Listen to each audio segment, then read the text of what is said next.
অনেকেই বলেন অলৌকিকতার যুগ শেষ, কিন্তু বাস্তবতা বলছে আজও কিছু ঘটনা আমাদের বিস্মিত করে, যেগুলোকে অলৌকিক বললেও খুব একটা ভুল হবে না।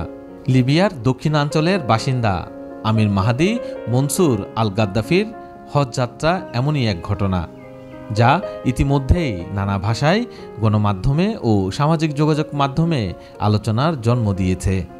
আমির লিবিয়ার রাজধানী ত্রিপোলির বিমানবন্দরে সময়মতো পৌঁছান এবং হজের আনুষ্ঠানিকতা ঠিকভাবে সম্পন্ন করেছিলেন, কিন্তু তার নামের সঙ্গে গাদ্দাফি যুক্ত থাকায় নিরাপত্তাজনিত জটিলতা দেখা দেয়। তাকে জানানো হয় তিনি প্লেনে উঠতে পারবেন না।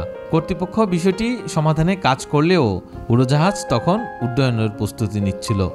শেষ পর্যন্ত আমিরকে না নিয়েই উড়োজাহাজটি রওনা হয়ে যায়।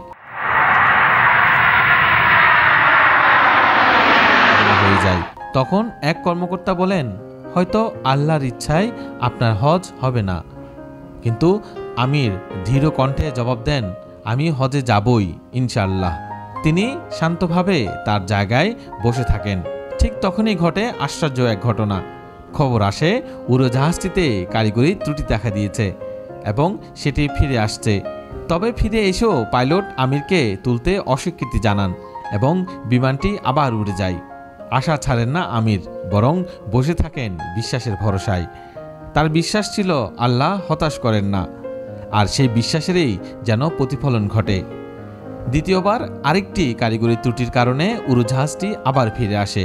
এবার পাইলট নিজেই সিদ্ধান্ত নেন আমির ছাড়া আর এই বিমান চলবে না। এরপর আমিরকে উড়োজাহাজে তোলা হয়। উড়োজাহাজে উঠে আমির পাইলট ও সহযাত্রীদের অভিনন্দন ও ভালোবাসায় সিক্ত হন। মক্কায় পৌঁছে তিনি একটি ভিডিও বার্তায় বলেন, আমার আনন্দ ভাষায় প্রকাশযোগ্য নয়। দয়াময় আল্লাহ তার কুদরত দেখিয়েছেন। আজ তিনি পবিত্র মক্কায় আল্লাহর ঘরে অবস্থান করছেন। এই অলৌকিক অভিজ্ঞতা এখন সামাজিক যোগাযোগ মাধ্যমে আলোচনার কেন্দ্রবিন্দুতে।